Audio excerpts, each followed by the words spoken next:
നാം ആരാണ്? ജീവിതം മാറ്റുന്ന സത്യം. ദൈവം ആരാണ്? ദൈവം ഒരു ഫീലിംഗ്സ് മാത്രമല്ല, സർവ്വചരാചരങ്ങളുടെയും സൃഷ്ടാവാണ്. ആരംഭത്തിൽ ദൈവം ആകാശവും ഭൂമിയും സൃഷ്ടിച്ചു എന്ന് ഉൽപ്പത്തി പുസ്തകം 1-ാം അധ്യായം 1-ാം വാക്യത്തിൽ പറയുന്നു. പക്ഷെ അവൻ ദൂരെയുള്ളവനല്ല, നമ്മെ സ്നേഹിച്ചതുകൊണ്ട് മനുഷ്യനായി വന്ന ദൈവം.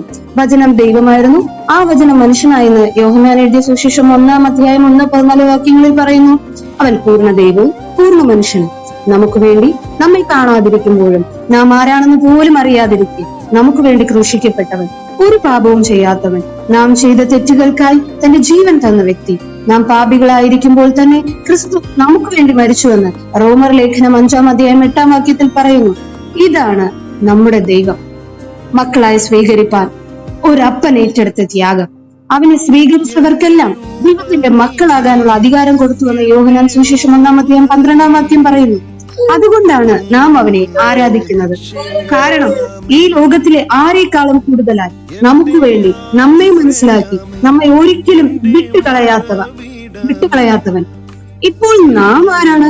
ലോകം പലവിധം പറയുന്നു, പക്ഷെ ബൈബിൾ പറയുന്നു ദൈവം തന്റെ സാദൃശ്യത്തിൽ മനുഷ്യനെ സൃഷ്ടിച്ചുവെന്ന്. ഉൽപ്പത്തി പുസ്തകം 1-ാം അധ്യായം 27-ാം വാക്യത്തിൽ. ഒരു അപകടകരമല്ല നാം ഒരു പരിണാമത്തിന്റെ ഫലവുമല്ല. നീ ദൈവത്തിന്റെ സ്വരൂപത്തിൽ സൃഷ്ടിക്കപ്പെട്ടവനാണ്. പക്ഷെ നിന്റെ ജീവിതം നോക്കൂ, നീ ആരുടെ സാദൃശ്യം വഹിക്കുന്നു?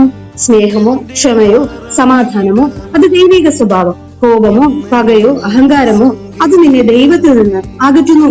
ബൈബിൾ പറയുന്നു ആത്മാവിന്റെ ഫലം സ്നേഹം, സന്തോഷം, സമാധാനം. ഗലാത്യർക്ക് എഴുതിയ ലേഖനം 5-ാം അധ്യായം 22-ാം വാക്യം.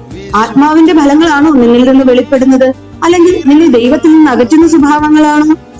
ഇന്ന് നീ ദൈവത്തിൽ നിന്ന് അകന്നു പോയിട്ടുണ്ടോ? അവൻ നിന്നെ വിട്ടിട്ടില്ല, നീ തന്നെയാണ് അകന്നത്. ഇപ്പോഴും സമയമുണ്ട്, തിരിഞ്ഞു വരൂ. നിന്റെ ഹൃദയം അവന് കൊടുക്കൂ. അവൻ നിനക്കായി തന്റെ ജീവൻ തന്നു. ഇപ്പോൾ